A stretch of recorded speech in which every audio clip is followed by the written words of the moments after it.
دغه ورځنی کمپاین د پیل پر مهال کونړ روغتیا رئیس وویل دغه کمپاین کې به ماشومانو ته د پولیو دواړه ډوله واکسینونه څاڅکي او پی وي او زرقي اف آی پی وي ورکړل شي څو د هغوی د بدن د معافیت سیستم پیاوړی او د وایروس د خپرېدو مخنیوی وشي.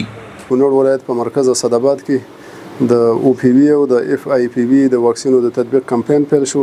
د عامه روغتیا ریاست همیشه دا کوشش کوي چې د صحت اړوند څومره برنامې په ښه شکل باندې تطبیق شي. په دې کې زمونږ د آی پی وی لپاره د هدف وړ ماشومان چې دي تقریبا 1,800 ماشومان زمونږ ټارګټ دي چې زمونږ د واکسین د کمپاین د تطبیق همکاران به په مسلکي ډول باندې دغه ماشومانو ته رسیدګي کوي.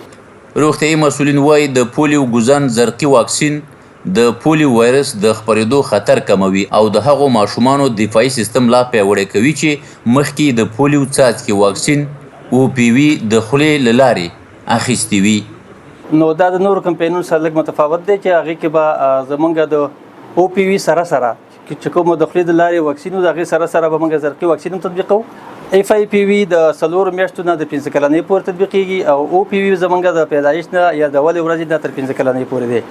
نو یو غوښتنه مې دا د ولسونو څخه چې دا یو ښه فرصت دی چې خپل ماشومان ټول واکسین کړي ځکه دا زرقي واکسین بار نشي کولی. دا په ډېر مشکلاتو باندې موږ راوړي 3 کاله موږ هڅې کړي دي چې تر څو افغانستان ته موږ د لومړي ځل لپاره خاص کر د مشرقي او د جنوبي حوزې لپاره دا زرقي واکسین را پیدا کړو.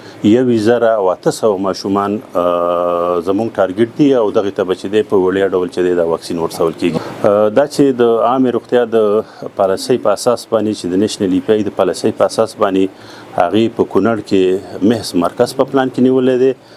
په آینده دورو کې به انشاءالله امید لرو چې د کونړ ولسوالۍ به د دغې بهیر څخه چې دی برخمن شي. د یادولو وړ ده د عامې روغتیا مسؤلینو په خبره د دې کمپاین وروسته به په نورو ولسوالیو کې د ماشومانو د ګوزن ناروغۍ د مخنیوي د واکسینو کمپاین پیل شي.